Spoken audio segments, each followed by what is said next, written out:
Hi friends, ಎಲ್ಲರಿಗೂ ನಮಸ್ಕಾರ. Friends, ಇವತ್ತು ನೋಡಿ ಜಲಕುಂಬಿನಲ್ಲಿ ತುಂಬ ಚೆನ್ನಾಗಿ ಹೂಗಳಾಗಿದ್ದಾವೆ. ಇವತ್ತು ನಾನು ನಿಮಗೆ ಒಂದು ಒಳ್ಳೆ ಫರ್ಟಿಲೈಸರ್ನ ತಿಳಿಸ್ಕೊಡ್ತೀನಿ. ಅದು ಯಾವುದು, ಅದನ್ನು ಯಾವ ರೀತಿಯಾಗಿ ನಾವು ಮಾಡಬೇಕು, ಆಮೇಲೆ ಎಲ್ಲ ಗಿಡಗಳಿಗೂ ಆ ಒಂದು ಫರ್ಟಿಲೈಸರ್ ತುಂಬಾ ಹೆಲ್ಪ್ಫುಲ್ ಆಗುತ್ತೆ. ನೋಡಿ, ನಿಮಗೆ ಇಷ್ಟ ಆದರೆ ನೀವು ಒಂದು ಲೈಕನ್ನು ಮಾಡಿ. ಹಾಗೆ ನನ್ನ ಚಾನಲ್ ಸಬ್ಸ್ಕ್ರೈಬ್ ಮಾಡ್ಕೊಂಡಿಲ್ಲ ಅಂದರೆ ದಯವಿಟ್ಟು ಸಬ್ಸ್ಕ್ರೈಬ್ ಮಾಡಿಕೊಂಡು ವಿಡಿಯೋಗಳನ್ನು ನೋಡಿ ಫ್ರೆಂಡ್ಸ್. ಬನ್ನಿ, ಇವತ್ತು ನಾನು ಈ ವಿಂಟರ್ ಸೀಸನ್ಗೆ ಒಂದು ಲಿಕ್ವಿಡ್ ಫರ್ಟಿಲೈಸರ್ನ ಮಾಡ್ತಾಯಿದ್ದೀನಿ. ಅದೇನು ಅಂತ ತೋರಿಸ್ತೀನಿ ನಿಮಗೆ. ನಾನಿಲ್ಲಿ ಮಸ್ಟರ್ಡ್ ಕೇಕ್ ಅಂದರೆ ಸಾಸಿವೆ ಹಿಂಡಿಯಿಂದ ಫರ್ಟಿಲೈಸರ್ನ ಯಾವ ರೀತಿ ಮಾಡೋದು ಅಂತ ಹೇಳಿ ತೋರಿಸ್ತೀನಿ. ಇದನ್ನು ನಾನು ಅನ್ಬಾಕ್ಸಿಂಗ್ ಮಾಡಿರೋ ವಿಡಿಯೋ ಕೂಡ ಹಾಕಿದ್ದೆ. ಇದರಿಂದ ಫ್ಲವರ್ಸ್ ಮತ್ತು ವೆಜಿಟೇಬಲ್ಸ್ಗೆ ಫ್ಲವರ್ಸ್ ಗಿಡಗಳಿಗೆ, ವೆಜಿಟೇಬಲ್ಸ್ ಗಿಡಗಳಿಗೆ ತುಂಬಾ ಒಳ್ಳೆಯದು. ಆರ್ಗ್ಯಾನಿಕ್ ಫರ್ಟಿಲೈಸರ್ ಆಗಿರೋದ್ರಿಂದ ತುಂಬಾ ಒಳ್ಳೆಯದು. ಇದು ನೋಡಿ, ಸಾಸಿವೆ ಎಣ್ಣೆ ಮಾಡಿದಾಗ ಈ ಥರ ಹಿಂಡಿ ಉಳ್ಕೊಳುತ್ತೆ. ನಾವು ಶೇಂಗಾ ಅದೆಲ್ಲ ಮಾಡಿಸ್ತೀವಲ್ಲ, ಕುಸ್ಬಿ, ಆ ಥರನೇ ಇದು. ಇದರಲ್ಲಿ ಒಂದು ಸ್ವಲ್ಪ ಆಯಿಲ್ ಕಂಟೆಂಟ್ ಇರುತ್ತೆ, ಜಾಸ್ತಿ ಇರಲ್ಲ, ತುಂಬ ಲಿಮಿಟೆಡಲ್ಲಿ ಇರುತ್ತೆ. ಅದು ಕೂಡ ಗಿಡಗಳಿಗೆ ತುಂಬಾ ಹೆಲ್ಪ್ಫುಲ್ ಅಂತಲೇ ಹೇಳ್ಬೋದು. ಇದು ನೋಡಿ, ಕಹಿ ಇರುತ್ತೆ ಇದು, ಹಾಗಾಗಿ ನಮ್ಮ ಗಿಡಗಳಿಗೆ ಇದು ಒಂದು ಒಳ್ಳೆಯದು ಅಂತಲೇ ಹೇಳ್ಬೋದು. ನೋಡಿ, ಈ ರೀತಿಯಾಗಿ ಗಟ್ಟಿಯಾಗಿರುತ್ತೆ. ಈ ರೀತಿ ಫಾರ್ಮಲ್ಲೂ ಸಿಗುತ್ತೆ, ಇಲ್ಲಾಂದರೆ ನೀವು ಪೌಡ್ರ್ ಕೂಡ ಸಿಗುತ್ತೆ, ಅದನ್ನೂ ಕೂಡ ಯೂಸ್ ಮಾಡ್ಕೋಬೋದು. ಈ ಒಂದು ಫರ್ಟಿಲೈಸರ್ ಏನಿದೆ ಅಂದರೆ ಫ್ಲವರ್ ಬರೋದಕ್ಕೆ ತುಂಬಾ ಹೆಲ್ಪ್ಫುಲ್ ಆಗುತ್ತೆ. ತರಕಾರಿ ಗಿಡಗಳಿಗಂತೂ ತುಂಬಾ ಒಳ್ಳೆಯದು. ಹೂವಿನ ಗಿಡಗಳಿಗೂ ಅಷ್ಟೇ, ಹೂವು ಬರ್ತಾ ಇಲ್ಲ ಅನ್ನೋ ಗಿಡಗಳಿಗೆ ಈ ಒಂದು ಲಿಕ್ವಿಡ್ ಫರ್ಟಿಲೈಸರ್ನ ನೀವು ಹಾಕಿದ್ರೆ ತುಂಬ ಚೆನ್ನಾಗಿ ಹೂಗಳು ಬರುತ್ತೆ. ಇದನ್ನು ಒಂದು ಸರಿ ಯೂಸ್ ಮಾಡಿ. ಇದನ್ನು ಹೇಗೆ ಯೂಸ್ ಮಾಡೋದು ಅಂತ ಹೇಳ್ತೀನಿ. ನೀವೇನಾದರೂ ಮಿಸ್ಟೇಕ್ ಮಾಡಿದ್ರೆ ಇದನ್ನು ಯೂಸ್ ಮಾಡೋದ್ರಲ್ಲಿ ಗಿಡಗಳು ಬೇಗ ಒಣಗೋಗ್ಬಿಡ್ತವೆ, ಫಂಗಸ್ ಬರೋ ಚಾನ್ಸಸ್ ಇರುತ್ತೆ. ಇದನ್ನು ನೀವು ಇದೇ ರೀತಿಯಾಗಿ ತೊಗೊಂಡು ಪಾಟ್ಗೆ ಈ ರೀತಿಯಾಗಿ ಹಾಕ್ಕೊಂಬಿಟ್ರೆ ಇದು ಫಂಗಸ್ ಬರುತ್ತೆ. ಹಾಗಾಗಿ ನೀವು ಆದಷ್ಟು ಇದನ್ನು ಲಿಕ್ವಿಡ್ ಫರ್ಟಿಲೈಸರ್ ರೀತಿಯಲ್ಲೇ ಕೊಟ್ಟರೆ ತುಂಬಾ ಒಳ್ಳೆಯದು. ಆಮೇಲೆ ಇದು ಫರ್ಮೆಂಟ್ ಆಗಬೇಕು, ಫರ್ಮೆಂಟ್ ಆದ್ರೇ ಇದು ತುಂಬಾ ಒಳ್ಳೆಯದು. ಅದಕ್ಕೋಸ್ಕರ ಇದನ್ನು ನಾನು ಇಲ್ಲಿ ನೋಡಿ 1 ಲೀಟ್ರ್ ನೀರನ್ನು ತೊಗೊಂಡಿದ್ದೀನಿ. ನಾನು ಸ್ವಲ್ಪ ಮಾಡ್ತಾಯಿದ್ದೀನಿ. ಈ 1 ಲೀಟ್ರ್ ನೀರಿಗೆ ನಾನು 10 ಲೀಟ್ರ್ ನೀರನ್ನು ಸೇರಿಸ್ಕೋತೀನಿ. ಆಮೇಲೆ ಈಗ 1 ಲೀಟ್ರ್ ನೀರಿಗೆ ನಾನಿಲ್ಲಿ ನೋಡಿ ಇದರಷ್ಟೇ ಇನ್ನೊಂದು ಸರಿ ತೊಗೊತೀನಿ.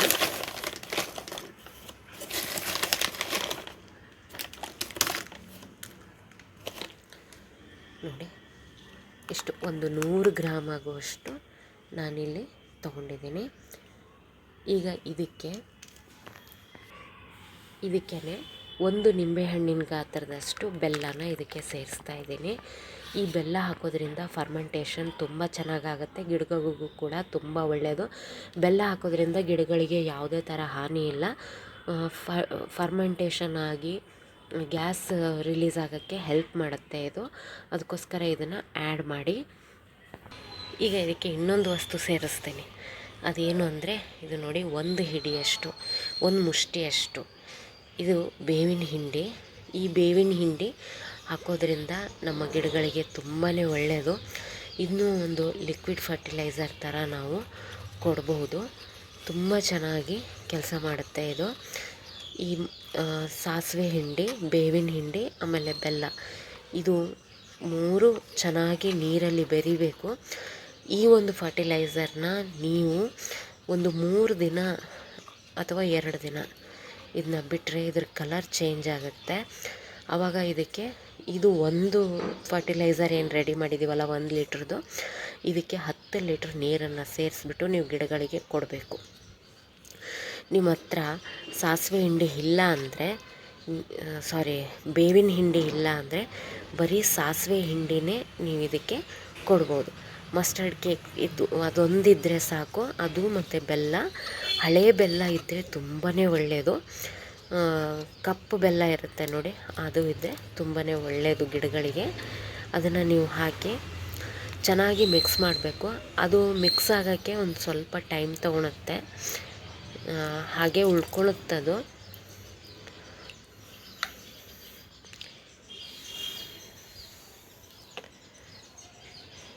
ಇದು ಮಿಕ್ಸ್ ಆಗೋಕ್ಕೆ ಟೈಮ್ ಬೇಕು. ನಾನು ಇದನ್ನು ಶೇಡಿ ಏರಿಯಾದಲ್ಲಿ ಒಂದು 2 ದಿನ ಮುಚ್ಚಿಬಿಟ್ಟು ಇಡ್ತೀನಿ. ಇದರಿಂದ ಒಂದು ಸ್ವಲ್ಪ ಸ್ಮೆಲ್ ಬರುತ್ತೆ. ಸ್ಮೆಲ್ ಬಂದಿದೆ ಅಂದರೆ ಇದು ಫರ್ಮೆಂಟೇಷನ್ ಆಗಿದೆ ಅಂತ ಅರ್ಥ. ಆವಾಗ ನೀವು ಇದನ್ನು ಯೂಸ್ ಮಾಡ್ಕೊಳೋಕ್ಕೆ ಅನುಕೂಲ ಆಗುತ್ತೆ.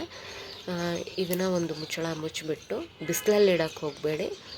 ನೀವು ಬಾಲ್ಕನಿ ಇದ್ದರೆ ಬಾಲ್ಕನಿನಲ್ಲಿ, ಇಲ್ಲಾಂದರೆ ನೆರಳಲ್ಲಿ ಇಡಿ ಇದನ್ನು. ನೋಡಿ, ಇದು ಚೆನ್ನಾಗಿ ಮಿಕ್ಸ್ ಆಗಿದೆ. 2 ದಿನಕ್ಕೊಂದು ಸಾರಿ ಚೆನ್ನಾಗಿ ಮಿಕ್ಸ್ ಮಾಡಿಕೊಂಡು ನೀವು ಇದನ್ನು ಯೂಸ್ ಮಾಡ್ಬೋದು. ತಿಂಗಳ ತನಕನೂ ಇದನ್ನು ಇಟ್ಟು ನೀವು ಯೂಸ್ ಮಾಡ್ಕೋಬೋದು. ನೀರನ್ನು ಸ್ವಲ್ಪ ಜಾಸ್ತಿ ಹಾಕಬೇಕಾಗತ್ತೆ ಅಷ್ಟೇ. ನಾನು 3 ದಿನಕ್ಕೆ ಹಾಕೋದ್ರಿಂದ 1:10ಗೆ ಹಾಕ್ತಾಯಿದ್ದೀನಿ. ನೀವು 3 ತಿಂಗಳ ತನಕನೂ ಇಟ್ಟು ಇದನ್ನು ಯೂಸ್ ಮಾಡ್ಕೋಬೋದು. ಬಟ್ ನಾನು ಅಷ್ಟು ದಿನ ಇಡಲ್ಲ ಇದನ್ನು. ನೋಡಿ, ಈಗ ಕರಗ್ತಾ ಇದೆ. ಅದು ಇನ್ನೂ ಕರಗೋಕ್ಕೆ ಒಂದು 24 ಅವರ್ಸ್ ಬೇಕು ಪೂರ್ತಿಯಾಗಿ. ಇದನ್ನು ಇಡ್ತೀನಿ. 2 ದಿನ ಆದಮೇಲೆ ನಾನು ನಿಮಗೆ ತೋರಿಸ್ತೀನಿ ಇದನ್ನು. ನೋಡಿ, ಇದು 3 ದಿನ ಆದಮೇಲೆ ನಾನು ತೋರಿಸ್ತಾ ಇರೋದು. 3 ದಿನಕ್ಕೆ ಈ ರೀತಿಯಾದಂಥ ಕಲರ್ ಬರುತ್ತೆ ಇದಕ್ಕೆ. ಈ ಒಂದು ಫರ್ಟಿಲೈಸರ್ ಏನಿದೆಯಲ್ಲ, ಇದು ತುಂಬಾ ಹೆಲ್ಪ್ಫುಲ್ಲು ಗಿಡಗಳಿಗೆ. ಈ ರೀತಿ ಚೆನ್ನಾಗಿ ಮಿಕ್ಸ್ ಮಾಡಬೇಕು. ನೀವು ಇದನ್ನು 3 ತಿಂಗಳ ತನಕ ಇಟ್ಟರೂ ತೊಂದರೆ ಇಲ್ಲ. ಇದು ಫರ್ಟಿಲೈಸರ್ ತುಂಬಾ ಹೆಲ್ಪ್ಫುಲ್ ಆಗುತ್ತೆ ಗಿಡಗಳಿಗೆ. ನಿಮಗೆ ಎಷ್ಟು ದಿನ ಆಗುತ್ತಲ್ಲ ಅಷ್ಟು ದಿನ ನೀವು ಇಟ್ಟು ಇದನ್ನು ಬಳಸ್ಕೋಬೋದು. ಇದನ್ನು ಮೈಕ್ರೋ ನ್ಯೂಟ್ರಿಯೆಂಟ್ ಥರನೂ ಯೂಸ್ ಮಾಡ್ಕೋಬೋದು. ಆದರೆ ಏನಂದರೆ, ನೀವು ಜಾಸ್ತಿ ದಿನ ಇಟ್ಟರೆ ಇದಕ್ಕೆ ನೀರನ್ನು, ಈ ಒಂದು ಫರ್ಟಿಲೈಸರ್ ಏನಿದೆಯಲ್ಲ, ಈ ರೆಡಿಯಾಗಿದೆಯಲ್ಲ, ಇದನ್ನು ಸ್ವಲ್ಪ ಜಾಸ್ತಿ ನೀರಿಗೆ ಸೇರಿಸ್ಕೋಬೇಕು. ಪ್ಲೇನ್ ವಾಟ್ರ್ ಈ ಥರ ನೀರಿಗೆ, ಜಾಸ್ತಿ ನೀರಿಗೆ ಸೇರಿಸ್ಕೋಬೇಕು. ಅಂದರೆ ತುಂಬ ದಿನ ಇಟ್ಟಾಗ ಸ್ಟ್ರಾಂಗ್ ಆಗುತ್ತೆ. ಅದಕ್ಕೋಸ್ಕರ ನೀವು ಇದನ್ನ ಸೇರಿಸ್ಕೊಳ್ಳಿ. ಇದು ನೋಡಿ, 1 ಲೀಟ್ರ್ ನೀರಿಗೆ ನಾನು ಹಾಕಿರೋದು. ಇದನ್ನು ಈ ಒಂದು 10 ಲೀಟ್ರ್ ನೀರಿಗೆ ನಾನು ಇದನ್ನು ಸೇರಿಸ್ತಾ ಇದ್ದೀನಿ. ಇದನ್ನು ಬೇಕು ಅಂದರೆ ನೀವು ಸೋಸ್ಕೋಬೋದು, ಬಟ್ ನಾನು ಸೋಸ್ತಾ ಇಲ್ಲ, ಹಾಗೆ ಸೇರಿಸ್ತಾ ಇದ್ದೀನಿ. ಇದನ್ನು ನೀವು ಎಲ್ಲ ಗಿಡಗಳಿಗೂ ಕೊಡ್ಬೋದು. ಇದು ನೋಡಿ, ಮಣ್ಣು ಈ ರೀತಿಯಾಗಿದೆ. ಇದಕ್ಕೆ ನಾನು ನೀರು ಹಾಕಿಲ್ಲ. ಹಾಗೆ ನಾನು ನಿನ್ನೆ 1 ದಿನ ನೀರು ಹಾಕಿಲ್ಲ, ಇವತ್ತು ಹಾಕ್ತಾಯಿದ್ದೀನಿ. ಮಣ್ಣು ನೋಡಿ, ಇಷ್ಟೊಂದು ಹಸಿ ಇಲ್ಲ. ಇದು ಈ ಥರದಕ್ಕೆ ಪಾಟ್ ಸೈಜ್ ಏನಿದೆ ಅನ್ನೋದ್ರ ಮೇಲೆ ನೀವು ನೀರನ್ನು ಹಾಕ್ಕೋಬೇಕು. ಈ ರೀತಿಯಾಗಿ ನೀವು ಎಲ್ಲ ಗಿಡಗಳಿಗೂ ಹಾಕ್ಕೋಬೋದು ಫ್ರೆಂಡ್ಸ್. ಇದನ್ನು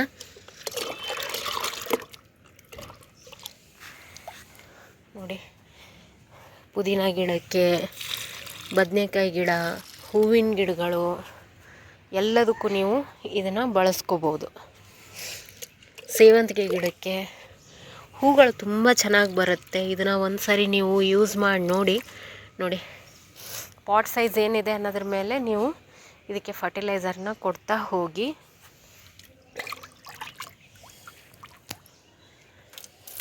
ನೋಡಿ, ಪಾಲಕ್ ಸೊಪ್ಪು, ಹಣ್ಣಿನ ಗಿಡಗಳು ಎಲ್ಲದಕ್ಕೂ ನೀವು ಇದನ್ನು ಹಾಕ್ಕೋಬಹುದು. ಚಳಿಗಾಲಕ್ಕೆ ಒಂದು ಒಳ್ಳೆ ಫರ್ಟಿಲೈಸರ್ ಅಂತಲೇ ಹೇಳ್ಬೋದು. ಈ ಚಳಿಗಾಲದಲ್ಲಿ ಈ ಒಂದು ಫರ್ಟಿಲೈಸರ್ನ ಹಾಕೋದ್ರಿಂದ ಗಿಡಗಳು ತುಂಬ ಚೆನ್ನಾಗಿ ಬೆಳವಣಿಗೆ ಆಗುತ್ತೆ. ಹೂಗಳು ಬರದೇ ಇರುವಂತಹ ಗಿಡಗಳಲ್ಲೂ ಹೂಗಳು ಬರುತ್ತೆ. ಈ ಒಂದು ಫರ್ಟಿಲೈಸರ್ನ ಒಂದು ಸಾರಿ ನೀವು ಗಿಡಗಳಿಗೆ ಹಾಕಿ ನೋಡಿ, ತುಂಬಾ ಚೆನ್ನಾಗಿ ಹೂಗಳು ಬರುತ್ತೆ ಇದರಲ್ಲಿ. ಈ ವಿಡಿಯೋ ಇಷ್ಟ ಆಗಿದ್ದರೆ ಒಂದು ಲೈಕ್ ಮಾಡಿ ಫ್ರೆಂಡ್ಸ್. Thank you.